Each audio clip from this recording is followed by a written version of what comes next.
Well, hello, Dr. Caesars. Thank you so much for agreeing to be interviewed. So for today, to start, I just wanted to take stock of the Trump administration's various initiatives on China in the last 4 years. And we know there are many of them. But there also seems to be this gap between the talk and the walk, so to speak. So, we had this phase one trade deal. We had the Commerce Department's various restrictions on Huawei and modifications to them. And then we had those investment restrictions on securities issued by companies considered to be connected to the Chinese military. And toward the end of the administration, we had a bunch of EOs on TikTok, on WeChat, and more recently on Alipay and Tencent QQ, etc. So can you just help us understand where we are right now in terms of those things that got started under the Trump administration? Right. Well, the president himself, President Trump, only really cared about the trade deficit. It was the tariffs and then the phase one trade deal were an approach to China saying either you're going to import more American products or we're going to import less Chinese products and the trade deficit is going to fall. That didn't actually happen, but that was the approach. So that's how we got the phase one trade deal. I don't think the phase one trade deal has no status in US law. It wasn't passed by the Congress. There are no implementing regulations, none of that. I think it will just fade away.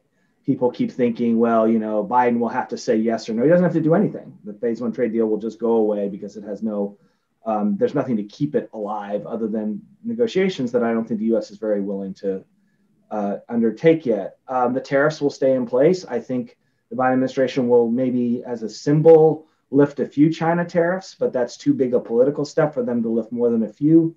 So most of the tariffs will stay in place. The Chinese import requirements, which they weren't meeting in any way, will just die. And that'll be the end of the phase one trade deal. With regard to the rush of EOs at the end of executive orders at the end of the Trump administration, most of them are also going to fade away. There were no implementing regulations. They also have no status in US law. Several of them were written very badly, the TikTok and WeChat EOs in particular. They'll probably just be ignored by the Biden administration. Again, they won't have to do anything. They can just say, well, we're not going to pay attention to that. There's an exception with the investment in military-linked firms. It would be a very big deal to get rid of the list of military-linked firms. China itself says we have civil military integration here. And so there are military-linked firms. We've known that for a long time. It's formalized. So pretending that they're not would be a major mistake on the part of the Biden administration. I don't think they will do that. What the Trump administration did with these firms was, they just started at the end. This showed up in 2020. It should have showed up in 2017, but it didn't. And so you can still decide, well, we're just going to limit exports to these firms, which we already do. So there's still some play for the Biden administration to decide where to go with that. That was an important innovation by the Trump administration. It should have happened earlier, but I think it will last. And what we're waiting to see from the Biden administration is, how serious are they going to be about military links?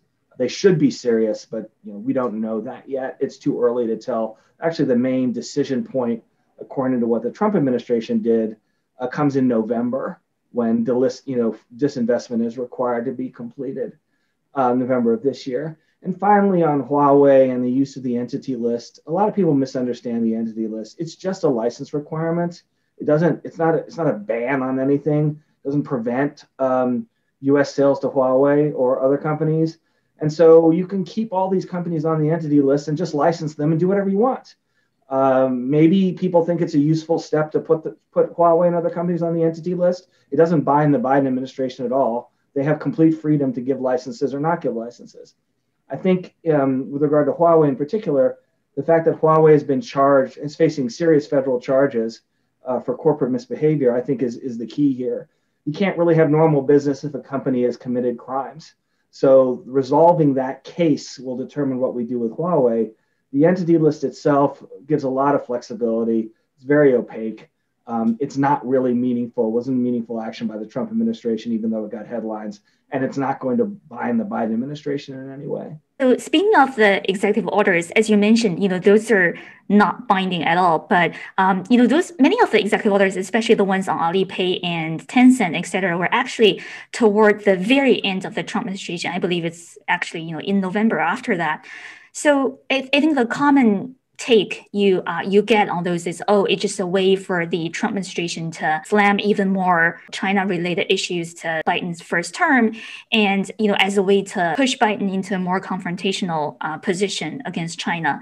So if that's not the case, if those executive orders are actually not binding, what would be the justification behind pushing them through at the very end of the administration? Well, I'll tell you my view, which I think is correct and is well informed, and no one seems to be saying it, so maybe it's not correct, but you weren't allowed in the Trump administration to do anything during 2020 because it might mess up the phase one trade deal.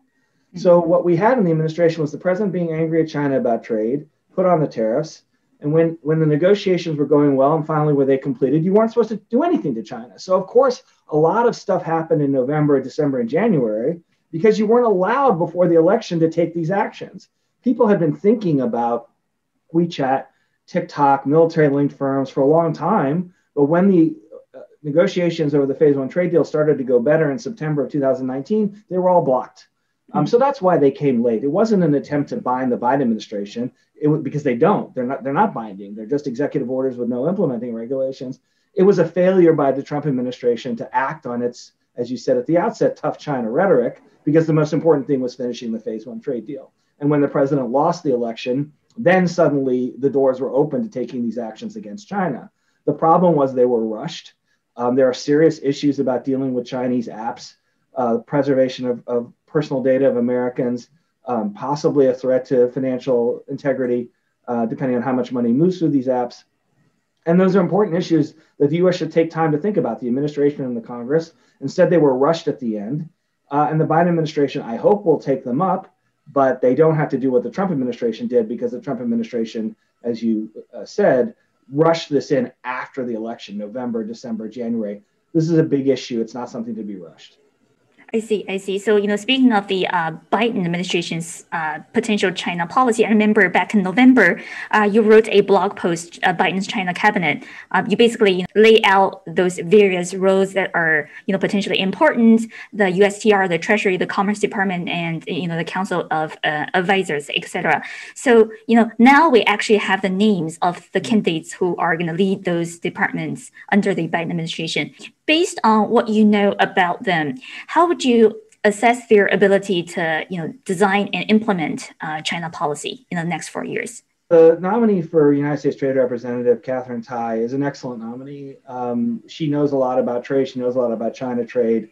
I hope that she's listened to at the highest levels of government. Not just said, oh, you're a professional person, but you don't matter as much as the big political figures in other jobs. So that's definitely a positive. I think Treasury, Janet Yellen, Treasury, obviously is very qualified. She has a very large domestic agenda to deal with, and some of which I don't agree with. Some of the things she said about, spend money now and we'll solve the problems later, because we never seem to solve the problems later of borrowing now. But I think it's fair to say she shouldn't be focused on China right away. She has other things. Commerce is an interesting position because the Secretary of Commerce usually has not been a very important position in policymaking. And it is now with regard to China, because commerce is the civilian technology control area. We have these questions about what kind of technology we should be sharing with China, partly military, but partly technology that could be used in suppression of human rights and in surveillance and so on.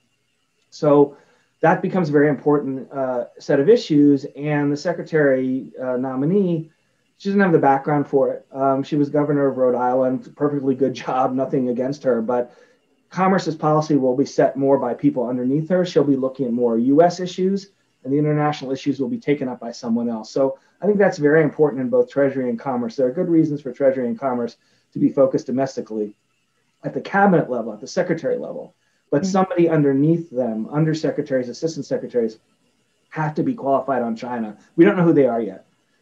So my answer to that is USTR is a positive and an A, if you want to grade it, and the other departments are incompletes. I do have some concern about the National Security Council because it seems to be very full of people and with not very much economic background. So maybe that's a sign that the Biden White House will not care much about economic issues, which I oppose because that's what I care about. But we definitely don't want a National Security Council that doesn't have a lot of economic background going into economic issues.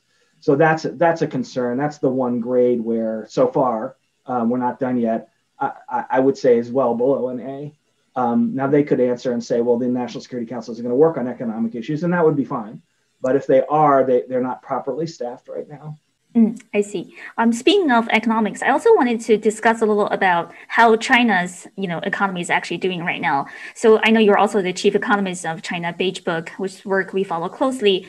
But for those of us who are interested in understanding China's economics issues, I guess the first or biggest threshold problem is, where do we actually get the numbers? I mean, we know the official numbers are probably off, and they seem more wrong when China is not doing well, when China is experiencing a downturn.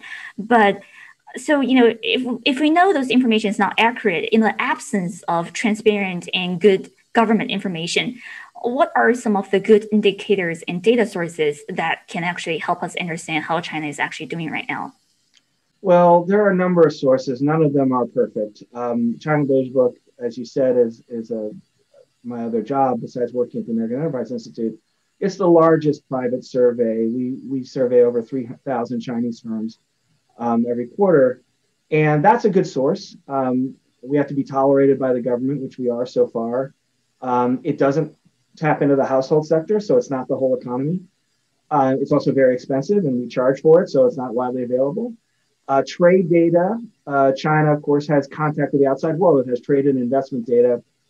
And China will report its own foreign investment data, which I think is completely wrong. But we have other sources of the countries they're supposedly investing in, the countries they're trading with, to check that data.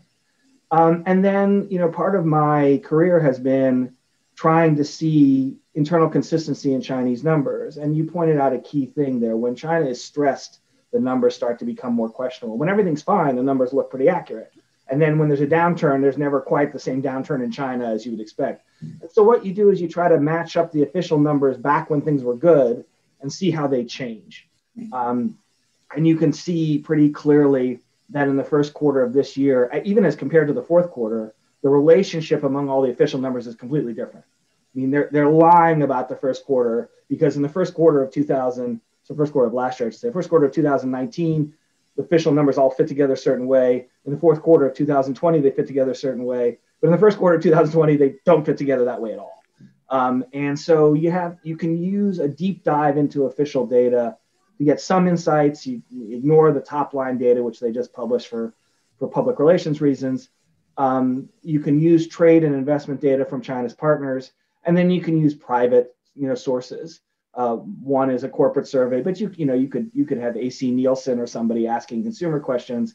How many people are on Chinese work search sites, and so on. So it's a very imprecise art, because you have to use a number of sources.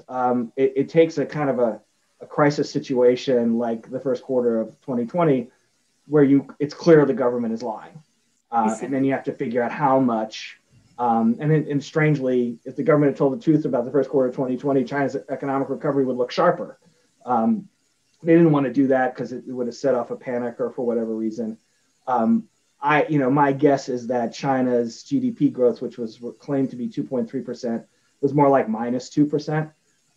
But you take sources, you make an estimate. The estimate could be wrong. You just know in this case, in 2020, China wasn't telling the truth. Based on your understanding of the Chinese numbers and how wrong they are, what would be your baseline estimate of how the Chinese economy grow or evolve in the next couple of years? Yeah, I think one of the things that happens with the Chinese numbers is if you pretend that your bad year wasn't so bad, it means the recovery isn't as good. So I think China's economy is going to recover quite sharply when there is enough vaccine distribution. That's a huge challenge. Obviously, China has the largest population in the world. It's a very large country by area, so both population and geography make it very difficult to get vaccines out. The Chinese vaccine don't seem to be very effective. They don't seem to be providing a lot of information on how effective they are, but they seem, around the 50% range instead of around the 90% range. So it could be quite a while before the Chinese population is vaccinated properly. Whenever that happens, and it could happen, in parts of the country first, and Shanghai first, and so on, I think it'll be a very strong recovery, because consumer spending in China, even on official data, was very weak in 2020. China was supposedly the fastest growing economy in the world, but somehow they didn't import more. They exported more. Usually you have the strong economy imports more from weak economies, not exports more to the weak economies. So I think we're going to get a consumer recovery in China that will boost growth. When it starts is more a public health issue. But I don't think it started now, and I don't think it's going to start next month or the month after that. I think it's going to take a while. So that means you're going to get not unofficial data, but the economy will be stronger in 2021 than 2020, and then again it will be stronger in 2022 because the recovery will last into 2022. If you go beyond that, though, China has serious economic challenges. They're heavily indebted. The country's heavily indebted for being a middle-income country. They have more like rich country debt levels, and it's too early for that. And demographically, as everybody knows, China is aging very quickly. So I think the short term, if you count the next couple of years as a short term, looks pretty good because I think there'll be a consumer recovery. The medium term, you get into 2025, 2026, China's going to be back on this very big challenge of debt and aging that they've never faced up to. Final question. Even though, as you mentioned, the phase one trade deal sort of fizzles out a little bit, especially towards the final year of the Trump administration. But there were a few very colorful characters I remember. Peter Navarro, Secretary Mnuchin, and also Lighthizer. We had those colorful articles in newspapers talking about their infights and stuff. So after they are now officially retired, do we have any idea of where they're going to land or any ideas on their future endeavors? That's not something I paid much attention to. Several of the people involved in the Trump administration are quite old. That's just true. Their jobs are very tiring. If you do think they did a great job, you think they did a terrible job, it's still a tiring job. I suspect several of them will retire, or if not retire, take a multi-year break. So I don't really know. I think the only bad thing, Secretary Ross, Secretary of Commerce, I think is definitely going to retire. I think the only bad thing that would come out of this is if any of them took jobs that seem to benefit the government of China. I hope that doesn't happen. I don't think it will happen. I don't really know what's going on, but you don't want them to take a break and take 2021 off and then show up in 2022 arguing for the interests of the government of China in some way or another. But I don't really know where they're going to end up. Secretary Mnuchin's younger. I'm sure he has plans. Ambassador Lighthizer, Mr. Navarro, Secretary Ross, I think they may take an extended rest. I see. Thank you so much. Those are very helpful answers. Thank you so much, Dr. Caesars. You're welcome. Bye. Take care. Bye-bye. Bye.